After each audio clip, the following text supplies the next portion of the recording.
Welcome to the Snackdown, because it sounds like Smackdown, but it's sponsored by Walkers, who make snacks, do you see? We'll be looking at a few things from the last month, things we've seen on the internet, and I've got some guests here with me, so let me introduce them. First of all, over here on my right, I'm a big fan of stand-up, so I asked one of the funniest young stand-ups in the country to join me in the Snackdown studio. Unfortunately, he wasn't available. Hey! So I'm joined by Adam Hess. Hello. That's a sort of classically bad compare introduction, isn't it? It was good. I feel happy about it. Welcome, Adam. You are a very funny man. I've seen you live. No pressure. I'm also joined by one of the country's finest and funniest users of the social media platform Vine. This lady was one of the first to really break through on Vine, so we can call her a Vineer. She's not scary. She's not Viney Jones. I'll stop now because I'm sounding a bit like Alan Partridge. Wow.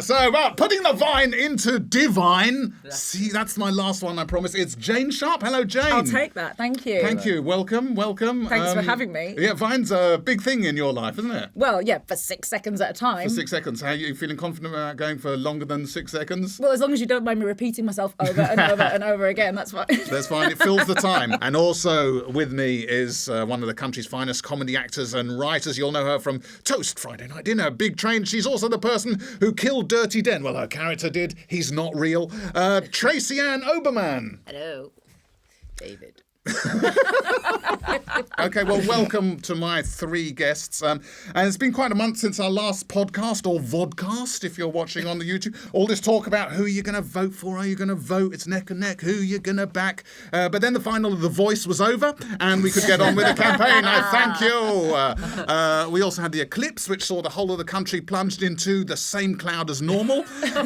Apparently the moon at the time of the eclipse was what's known as a supermoon, which is like a Clark Kent moon without the glasses. I gave that a little sort of the joke pattern, just in case it wasn't clear that it was I dropped my voice at the end just to make sure that it felt like a joke. Here are some other things that caught our eye this month on the information superhighway, and we're going to share them with you in our section that we call Inside the Packet. So we start with a great post from Humans of New York. Now, I don't know if you know Humans of New York, but it's a Facebook, Instagram site. It's also a book now. And it's this guy who goes and takes photos of people in New York, and then he adds a quote that gives you an insight into their lives. The one that really went viral this month that caught my eye was one about a lady who was called Beyonce. And she's a very shy woman, but everyone, obviously, as soon as they hear her name, sings Single Ladies and what have you. But the great thing about it was then all the replies that post got. So there was a woman called Julia Roberts who said, I understand this completely. And then underneath her, someone called Jennifer Lopez said, yes, I can relate to this. Rachel Green, I'm always being asked where my Ross is. There's another one called Shakira Lamb, who's always being asked if her hips lie or not. And it just went on and just made me realise that, well, first of all, there's a rule, isn't there? Never make a joke about someone's name. That is, I feel, a rule. Because, I mean, there's no way you're going to be the first one to make it unless you get the joke so wrong that you look like you're doing it on purpose or something like that. Like, if I met Beyonce as a joke, I'd say, oh, do your hips lie? And then she'll remember you. And be your friend or something. I know a guy that was called Jim Hall at uni. And why would you do that as a parent? I'm talking about him now. No, he's on the internet. They had foresight as parents. They saw the information. Why would you not do it? I've got a friend who called their daughter Alice in Wonderland. Seriously? What, their surname was Wonderland? That's already strange. No, it was Salmon, but they did. They put it. They got rid of that. They just called it Alice in middle name Wonderland brackets surname. So I don't understand. On her passport, she's now Alice in Wonderland. Wow. See, I'm quite jealous of that. Yeah, I mean, do you think it makes you special? Yeah, I do. Well, there was a girl at our school called Emma, and her mum was called Bev. And this sounds like a complete lie, but their surname was Ridge. Beveridge and Emmeridge. Emmeridge. I don't Emmeridge. think... Yeah, Emmeridge. I met a guy when I was a student, and it was quite a dull guy, but he was called Tom Jones. Oh, very good. And that was a real moment of... I mustn't. I'd already decided I will never make a joke about someone's name to them. But that was the closest I feel I've got to the pain of childbirth, trying not to make a joke. And I went up to him and I said, eventually I said, people must make a joke about your name all the time. And to his credit, he said, it's not unusual. I swear, like, parents now must be intentionally spelling their kids' names wrong. I think the only thing that precedes, like, the letter A in, like, alphabetical stuff and those sorts of things is an exclamation mark. Yeah. So people will just start by, John is my name.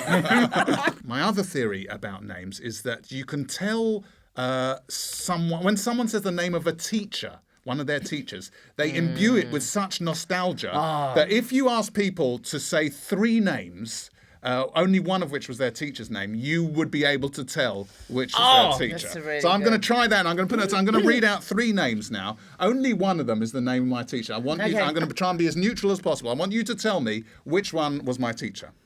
Mr. Challenger, Mr. Lorkay, Mr. Collins. Mr. Lorkay. Mr. Lorkay, I go. Mr. Collins. There was 2-1 Mr. Lorkay. Yay. Now, is that because was that a slightly weird name? You didn't like him, did you? How did you know? Because it was a Mr. Lorkay. Oh, I It was a tried to be little so stare. neutral. Your fist clenched and blood started just coming out of your hand there. We had an unfortunate one called Mrs. Winterbank. Suddenly we're all She at got school. away with it for a long time. Yeah, we never took the mickey at school. I had a teacher called Mrs. Goat. But the thing is, goat is a funny word. Yeah. But seeing that was actually her name, she didn't get offended when you said goat to her. But I once called her Mrs. Boat. I thought that was funny, and she made me stand in the bin. Stand in the bin. Stand in the bin. Yeah. Oh, you must be so cute in the bin. It was a massive. It was a Look at the dumpster. face on him now. Look at That was his disgusting. Look at his I was little stand in the bin face. It was at sixth form college. Yeah. That's names done. Check. The other great find of the month for me is an Instagram and Facebook account called Passenger Shaming. That's where people post pictures of awful things that people have done on planes. So most of them seemed, I had a look at it, most of them seem to be people's bare feet from the seats behind right next to your face because they're trying to stretch out and sleep. As you've taken, so there are lots of selfies or, I don't know, smell-fies or get over your selfies of a person suffering with this. But there's all sorts of, there's a guy who refuses to put his shirt back on, so there's a topless guy. There was one steward, brilliantly, a steward or stewardess, who found a plastic bag of urine under a seat. A little bit of wee in a plastic bag under. I mean, it's hard to get travel pillows. At least they put it in a bag. Yes. I've been on trains where it's just swashing around. I hope it's not over 100 millilitres because that's the only. Not that's allowed. allowed. Yeah. There's a picture. Now, this I want to put to the panel here. There's a picture of a guy clipping his fingernails. Oh no, I'd be sick. Would you? I would be sick. Right. Okay. I don't like seeing people filing their nails. Okay. I'm just thinking all that dust from them. you're Can't even. Okay, because I was going to say that's borderline acceptable for me. Really? Yeah, as long as the clippings, the filings are not going to fly up. So do it in a sort of protective you're box. saying We as can long never as travel together. You're saying as long as if there was any science to where they go. I mean, like if I wouldn't mind someone doing it, but if they were doing it opposite me, I just know. If at any point I yawn, they would just all go in my I'm throat. imagining. Well, initially I was imagining that there'd be a Tupperware box you would place your hand in, or maybe like a little MRI tube. If I saw someone clipping their nails into a Tupperware box, I would get sick with the police. Yeah. No. I think Okay. I'd be more offended by that actually. Yeah. You're true. That's Yeah. disgusting. No, No, that is odd. I'm glad I brought it up in a public forum then. At the weekend, I got on the train, and it was quite an empty train back to my house, and I got myself a burger. And I normally wouldn't eat on the tube, but I was so hungry. And 2 women got on and sat next to me, and I actually stood up and I went over to them and said, "I hope you don't mind, but I'm really hungry. Do you mind if I eat my burger?" And they were fine, but I felt like I had to go and speak to them. I actually did that. I actually went. You see, if I was the Prime Minister, I would actually have a law that anybody that brings chips. How old are we if I was the Prime Minister? I'd have a law. What is it, we 11? If I was the Prime Minister, I'd have a law that people who open burgers, chips, or oranges on enclosed passages. Yes. If I'd have come over to you and really politely said gone, no. "I'm really hungry." You please said go." no. I said no. And what would you have I'd done have said then? go to the I'd toilet. have sat and right eat. next to you. I'd have I sat on your know. lap. I'd have Toilet. munching Do it in your the face. toilet. I said I'd rather you clip your toenail. But particularly as they've shrunk the pedalinos recently, haven't they? Is it my I imagination or don't all know trains are what now that's- tiny? When I was younger, trains seemed to be so much bigger. I mean, No, let me the whole explain. relative. That's like. I mean, that's a very sweet that you haven't worked out Yeah. until this age what's going on there. No, since university, no, they've shrunk them. They've shrunk them. Sure. Because you can't walk. Yeah. It's not that you've grown. We'll have a chat. No, because the suitcase is.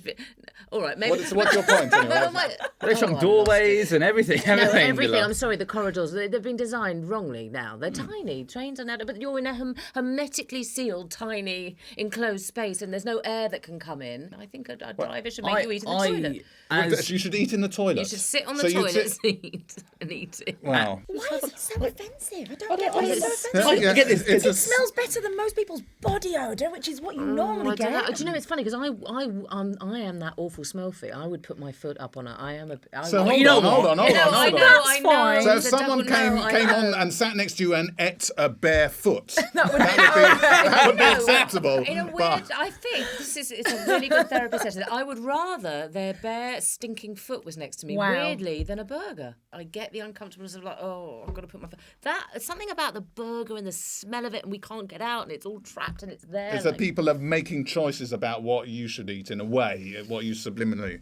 I mean, I live in Islington, so if anyone brings a takeaway onto a bus there, it's like pulled pork in Normandy apple and balsamic jus. It becomes a gastro bus. So that's sort of all right. I'm going to just move on quickly to it's the section that we call flavours of Britain because it's connected with this whole travel etiquette, but it's a little video that I saw someone posted about this very thing. He was sat in one of those tables, the sort of 4-seated tables on the train, and the video starts with him, so he filmed it on his phone, and it starts with the sign saying, keep your feet off chairs, and then he pans to the chair next to him where there are bare feet from the bloke opposite him, and it's fantastically British because he doesn't say anything. But he puts it on the internet. So revenge is a dish best served on the internet now. But you would do that, would you? Would you put your feet? Do you know, it's maybe, and I sound a bit hard. Yeah. If you have any grossly bad travel etiquette stories, just send them to us at @walkers_crisps with the hashtag Snackatcha. That's like back at you, but with a snack. So it's spelled ATCHA. That's quite complicated to say out loud, isn't it? It looks all right on paper. Hashtag Snackatcha. So send us any travel etiquette no-nos that you've experienced or done, and we'll read the good ones out in the next podcast or vodcast if you're watching us on the YouTube. Okay, I'm going to move very swiftly on to another great flavour of Britain story, and this is a heartwarming one. Okay. This is lovely. It's about a 3-year-old boy who had a toy line that he loved called Lily, and he went to a stately home and lost the line, and was traumatised, as you would be if it's your favourite toy. And his parents gave him a replacement toy because they knew he loved his toy so much. They gave him a replacement Lily, but he knew it wasn't the same one. Still upset, and then finally they found it at the stately home, and they sent Lily back to him with a photo album of all the things Lily had been doing around the stately home, which isn't that really nice. Yeah. I had a toy that was stolen from me by the powers that be, and I love this thing. So who are the powers that be? Your parents? It's still a mystery. My parents insist that they don't know where it went. It was a toy bath that I had. A toy bath. My sister was once given a toy girl, a doll, and I was given a bath for the doll under the assumption we'd share the bath doll combo. But she didn't share the doll, so I thought, well, I'm not sharing my bath. So I'd run around with it on my head playing a game called Tortoises. But that was just one of me. I don't know why I pluralised. Anyway, so I was like, and then I would just like have dinner, like pretending I was a tortoise, a pink tortoise, just like, and I eventually drew. You know how tortoises have like hexagons on the back of them? So I tried to do that hexagon symbol on the thing on the back, but it kind of just looked like a big eye. So I was running around. And I'd go everywhere with it, or to my cousin's house, which is the only place I would ever go. And one day it was just gone. Which cult were you born? I don't know. That does explain a lot about your personality. But As a tortoise man, yes. So have you out there asked? by getting rid of Have you that. asked as a grown-up now? Have you asked your parents what happened? Oh, like for about good 10 years, it was like, no, we don't know where it went, darling. No, it must have been thrown out, using the passive tense, as if anyone else was just throwing stuff out. It must have been just thrown out somehow. Do you think they were just really ashamed of their son? I would sometimes catch myself in the mirror.